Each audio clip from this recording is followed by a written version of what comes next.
പിന്നെ വിത്തൂണം 10 ഗുണം അത്യാവശ്യം നല്ലൊരു അച്ഛനെ ജനിക്കുകയാണെങ്കിൽ ഒരാൾക്ക് ചെയ്യാൻ പറ്റാം. എന്തോ കുത്തി പറയുന്ന പോലെ എനിക്ക് ഫീൽ ചെയ്യുന്നുണ്ട് കേട്ടോ.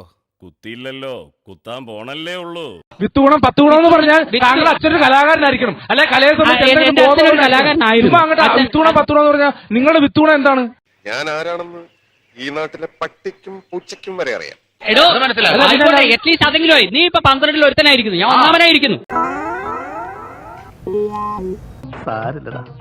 സന്തോഷ് പണ്ഡിറ്റിന്റെ താങ്കൾ നിങ്ങൾ ചേട്ടാന്നൊക്കെയാണ്, നിങ്ങളെക്കാളും മുതിർന്ന വ്യക്തിയാണ്, അദ്ദേഹം ചേട്ടാന്നാ വിളിക്കുന്നത്. എന്ത് തങ്കപ്പെട്ട മനുഷ്യനല്ലേ, അടുക്കുമ്പോഴല്ലേ ആളുകളെ പിടികിട്ടുന്നത്. നിങ്ങൾ എന്തുള്ള തിരിച്ച് എടാ പോടാ നീന്ന് വിളിക്കുന്നത്?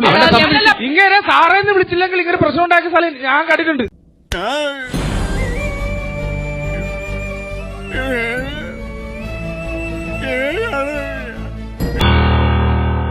ഇന്നലൊക്കെ ഓസ്കാർ അവാർഡ് എല്ലാം കഴിഞ്ഞവരാണ്. എനിക്ക് ഒരു കഴിവില്ലാത്തവരാണ്. സ്വർണ്ണാണ് ഇത് കുപ്പയിട്ടാലും തിളങ്ങും. നിങ്ങളൊന്നും ഒരിക്കലും ഒന്നും